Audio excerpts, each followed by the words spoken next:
Welcome, friends. There's still a lot of tread block left in our Foreigner's tires, but the factory siping has completely worn through, and they are getting dangerous on the ice. So today, I'm going to resipe my tires like a tire shop would do. But does it really make a difference? We discuss this at the end. Now let's jump right in.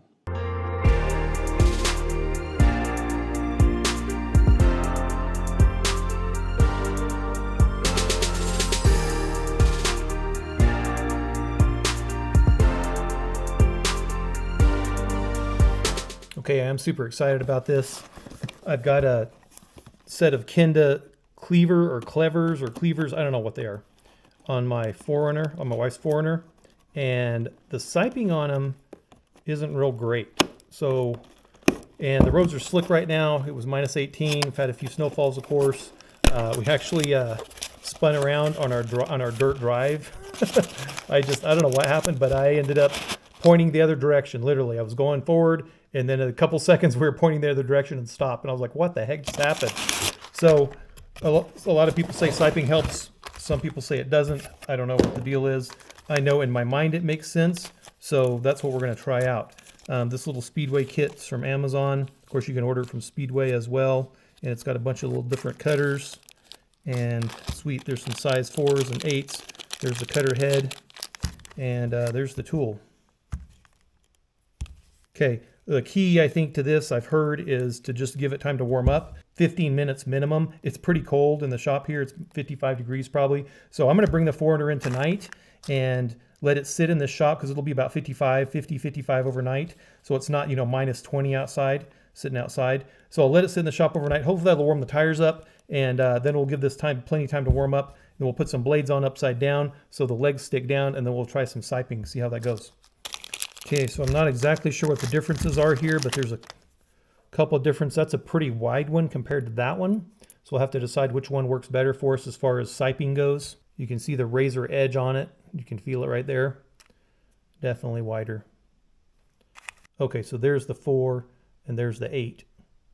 There's quite a big difference there. Okay, so we'll just go ahead and set up the number 4 blade in this one right here. And a slot screw. I hate slot screws, but I guess you can get a lot of torque out of them, right? So maybe that's why they're using them. All right, make sure to put the cutter edge forward. And we'll slide this in, hopefully like this. Never done this before, but we're going to figure it out. Okay, and then how deep do we want the cut? I'm going to say 3/16, right about there. Cutting edge is forward. Okay, and that just slides in there. Looks like we can line it up with a slot screw on the top. Tighten that down. Good. Feels nice and secure. Ready to go to work. Okay, for this wider one, this takes a little hex. Now, I haven't looked at the tread on the Kenda cleavers yet. Whoops, I want this way, don't I? But I will have both these set up. That way I can get to work right away. Hey guys, got the 2019 Foreigner up in the air. And these tires are Kenda cleavers, all-terrains. And the tread on them isn't terrible. They've got about 25,000 miles on them, is my guess. But they are getting worn down. And, some of the cuts that they made in the tires, some of the siping, it's not really a groove, I guess it's more of a sipe, but are just gone. Like that one's gone right there. And so, they're pretty smooth. You can run your hand up and down it, nothing grabs it, nothing grips it. So this is kind of like running a mud train right now in the ice and the snow. So we're going to look at some pattern ideas here for my 2 blades that came with this. Now there's a number 4 and a number 8, and the number 4 is about 1/4 inch wide. When I put my teeth on it like that, see that? Those are about 1/4 inch apart, and this number 8 is about 1/2 inch apart. Okay, so those are the legs I'm going to use right there for siping. I'm not grooving. You'd be grooving with this side, so we're just going to sipe with this side. Hopefully this works out okay. So 1/4 inch and 1/2 inch is about what I have to work with. Get this plugged in, and they say don't use a small extension cord. Obviously this is a 10 gauge. It is 50 feet, but it is 10 gauge. So they also say when this is hot and it's plugged in, to keep it upright. Okay, so not lay it down. Definitely don't set it like this, even though that's tempting to put it on the concrete. To stand it up, and that's because this gets so hot and the heat rises not just, you know, in a gaseous environment, but in a solid state environment, I guess. So if you put it like this, the heat's going to transfer up the handle and can melt the handle, supposedly. So, all right, well, the MIG gun holder kind of holds it. I don't really have a tool to hold this up, and it doesn't want to stand up. I mean, you want the handle to be ergonomic on one hand because that's what you're pushing against, but on the other hand, it'd be nice maybe if it was flatter so it could stand up a little better. I don't know. Let's just see what the temperature is here. So it's already at 102. All right, now as far as these go, you know, that's a 1/2 inch apart, and I kind of labeled these 4A8, 4, and what I should have realized, of course, is that the different lugs are different sizes. So on these Kendas, there's 2 large lugs that are wide like this, and then there's a couple narrow ones, and then there's a real narrow one, kind of 2 real narrow ones, maybe 3 real narrow ones, and it gets a little bit wider, and then there's 2 big ones again. So I don't know what the rhyme or reason is behind this, behind tire manufacturers, but they are different, so pay attention to your tires, I guess. All right, so if I make 2 passes with the number 4 on these big lugs, you know, I can make a pass there and a pass there, and I'll have sipes on each side of these existing grooves, which are pretty shallow already. Now, if I use that same number 4 and I make 3 passes on these big lugs, one will go there, one will go there, one will go there, and you can see it kind of, I'm definitely going to be right on the edge or cutting that edge off, and that's going to chunk obviously and disappear even on the street.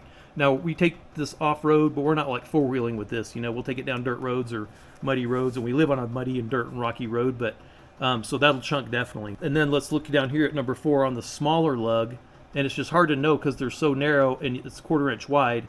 So I messed up that line there a little bit, but if I followed that groove and made another groove sort of down the middle, and then I can make a 3rd groove right here, I don't know. Or I could use my siping tool and just pass it right down there. That's almost a little bit more than a 1/4 inch apart. I could just pass it right down there and catch both of those existing grooves. And so I definitely got to do it here. Don't forget to watch for rocks. I mean, there's rocks all stuck in these tires all over. And if you have a rock or anything that you'll hit with your blade, obviously you'll dull it quicker. Oh, I can smell that. It's getting hot. All right, so as far as the number 8s go, you know, these are 1/2 inch wide. So for these smaller lugs, it's going to be pretty close to the edge there and there. So I don't know. If I just run it right down the middle, I'll be sort of just right on the outside of each of these existing cuts. Now on the bigger lugs with the number 8, this might be ideal for me because I can make one pass here and then another pass here, kind of follow the same groove that I've already cut with the second cut. So make a cut here, the second cut I'll be following the same groove, and then make a second groove out here. So I'll have 3 sipes right there. I think that's what I want to do for these kind of medium-sized lugs. Now, when we get to these middle lugs here, you know, they run different directions. I could run sipes straight across, and I might do that, but I think what I'm going to do is just follow the grain here, the normal pattern of the long part of the lug is what I'm trying to say. So I'll go like this, and like that, and like that, and like that, and like that. I really don't know what's more advantageous, and you guys can let me know in the comments what you think. If it's better to go straight across for traction, I'll definitely have straight across ones on the inside and the outside, but in these middle ones, I think I'm just going to follow the long part. And you can see that their sipes here that they've put in the middle are actually at an angle also. They're not all straight across for forward traction. Okay, well, it's been 5 minutes, and there's like, I don't know if you can see it, there's like smoke coming off the tool. Let's just see where it's at here. Now this is 250 watts. It's already at 260 degrees. Okay, it's been just over 10 minutes. Let's see what it is now. 500 degrees. All right, 15 minutes. So it's been about 500 degrees for about 5 minutes. Let's get to work. If you're wondering what that ticking noise is, that's my diesel heater. It was only 0 out this morning, so it wasn't that cold outside, but I kept this foreigner inside just to make sure the tires are warm. This shop I keep at about 50 degrees, and the tires are about 60 degrees right now, so they're not too super cold. All right, let's see how this works.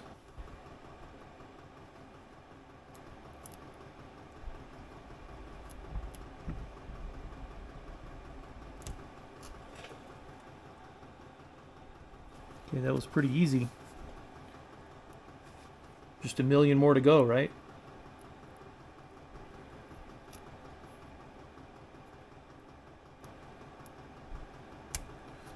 Now I guess the only bad part about this is going across. Look, I already nicked one of my blades. See that rock right there? Yep.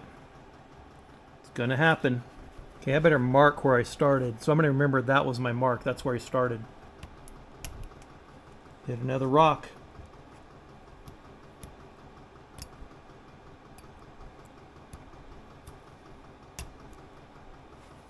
Yeah. Hit a rock and bent the blade. Look at that. Wow. Okay, and once you hit a rock, it bent the blade. You can try to bend it back, but it's just going to bend right away. Once that bends in there, it's over. So I had to change it out. And let's see if we can make some more headway here now.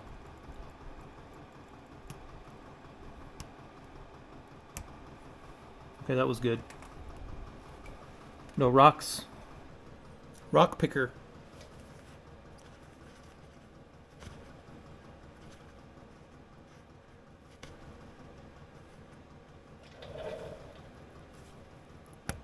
Whew.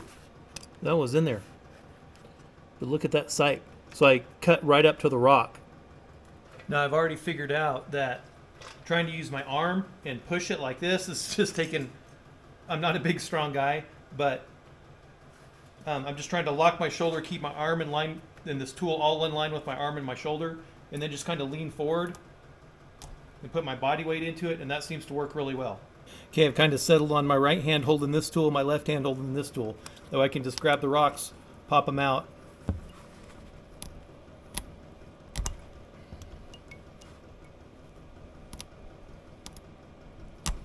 Okay, now I'll start these others the opposite way.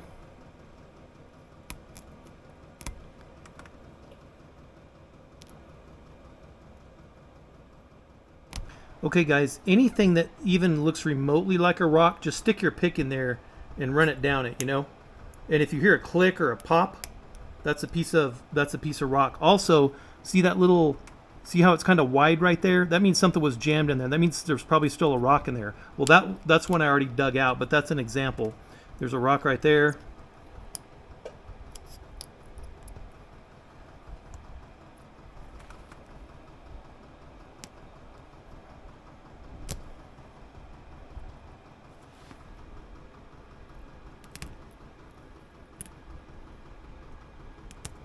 Make sure your lighting's good too, because that just looks like a little different color right there.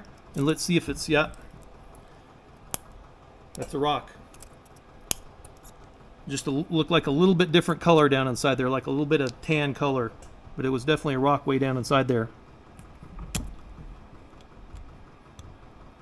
And that rock will get out just in case I slip over there.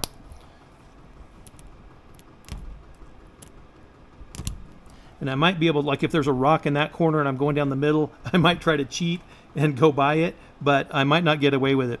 So like right here, there's an indentation there. There's some little pieces of rocks popping out there. Even though I couldn't see them, and that rock is very obvious right there.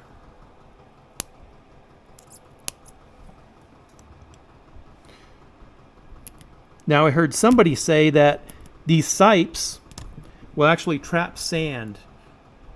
And so that actually, so if you're driving over some sandy areas, that'll trap sand, and that'll actually give you traction in the ice. So siping actually ends up, you know, catching little pieces of sand, just like these treads are catching these little rocks. Now if these rocks are sticking up, of course they wear out right away when they hit the pavement. But if they're sticking up on the ice, then that's nice, because that gives you a little bit more traction, right? And so some people say, you know, if you run your hand over the tread, like this tread out here feels real soft, push down kind of hard, and then you run it over the siped area, you can kind of feel the edges. So, and they're not kidding, you can definitely feel a difference. So if your tire's starting to slip a little bit, maybe those little edges are all you need to keep you going in a straight line down the road. And you can see the little hot edge of the head right there leaves kind of a little mark. So you can spin your tire and just look for those little marks. Any of them that you don't see a mark on, you missed. Looks like I missed that one too. Now before I started this, I just took this old bath face towel, whatever it is, and just wiped the tires down. Got all the dirt off, got all the mud off, got all the little road grime off, and that helped a lot. All right, so I ended up wrecking 2 blades, and it's because I hit rocks that I wasn't paying attention. I was excited about making my groove and making a perfect line, but you got to look for rocks before you go pass it down, right? Also, not all rocks are gray colored like that. Some are black, and that's how I ruined my second one. I thought I had it clear. But when I looked at it later, this is an example. See that little tear in the line right there? That means there's probably a rock down inside there. If any of these lines look irregular, even though they look, you can't see any gray inside of them, if they look irregular, put your pick down there and dig it out, because that rock will screw you. Okay, so we got the 1/2-inch groover on right here, and I'm not picking the rocks out for these wider lugs. Even for the narrower lugs, I'm not picking them out. So here's what I'm doing. This seems to be working well. You can see I've done these. I'm working my way this way, but I'm just putting that line right there, right down the middle of my tool. And so I'm putting grooves on both sides of that first line. Then the second line, I'm not going over the middle.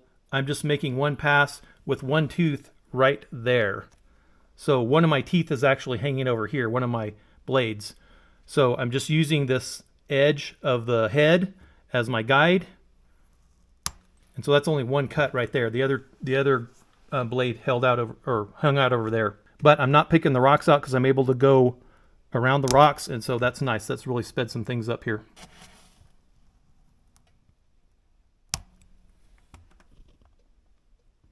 Now I don't feel bad about getting too close to these existing factory grooves because they're not very deep. Boogered the blade all up nicely.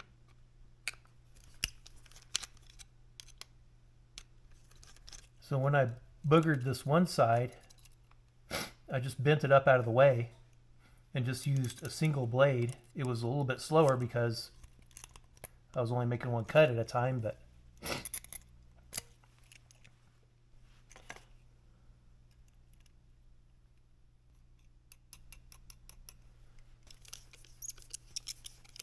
okay, now as far as the back tires go, it just seemed to be a lot easier just to take them off and then brace them against something so that when you're pushing, you're not trying to oppose forces. So it's just, uses half the energy if you're pushing against something. Also, the problem with taking the wheel off is it's not rigid and fixed, so it tends to want to walk around and move around or roll a little bit. And as far as these blades go, the number 8 head with the number 8 blades, I've only used one for all 4 tires. But this is the 4th one of the number 4s that I'm on because I bent them or twisted them. A couple I hit rocks and broke them, or bent them out of the way. But a couple of them, my wrist has waggled and it's bent them.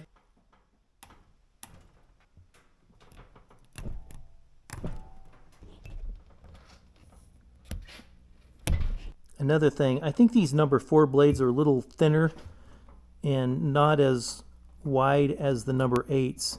So I'm trying to be more careful and not just ram it out the back side. Once it pops out you're making your cut and then it just suddenly gives as it breaks out the other side. I'm trying to slow down there and try not to just ram it into the next tread because that may be bending them as well. So yeah, and my advice would be, don't order the kit with like 2 blades each, especially while you're learning, because just now if you're grooving, the blades will probably last longer. If you hit a rock, it's not going to bend it. I don't think it's going to bend it as bad as these free straight legs where I'm siping. So if you're siping, just make sure you get plenty of blades because those are just free and they bend real easy. Okay, we drove 180 miles today, just getting some fuel. Looking at the same tire we looked at yesterday. You can see the siping there. And we actually pulled out of the driveway this morning. It's a snowy hill climb, and normally the traction control is just going off like crazy. It is just constant traction control, light flashing, and it's cutting your power and back end slipping all around. It literally kicked on once for about a second, so I'm pretty happy. Let's look at this over here. This back tire too. I don't see any chunking. We're doing 80 miles an hour on an interstate for a little bit. Well, for a lot of that miles, 70 miles an hour otherwise. We went over a pass that was like 6,500 feet, all snow packed, never slipped once. So, all right, pretty happy. So here's the real test.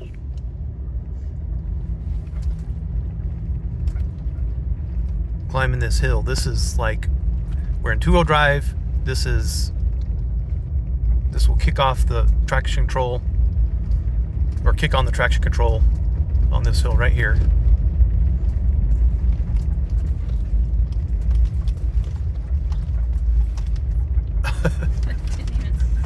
I didn't hear it once. And as we climb up this hill, it's kind of slippy to the right. And it always kicks on here. Okay, I'm sold. Did it work? Are the tires better? The tires are amazing.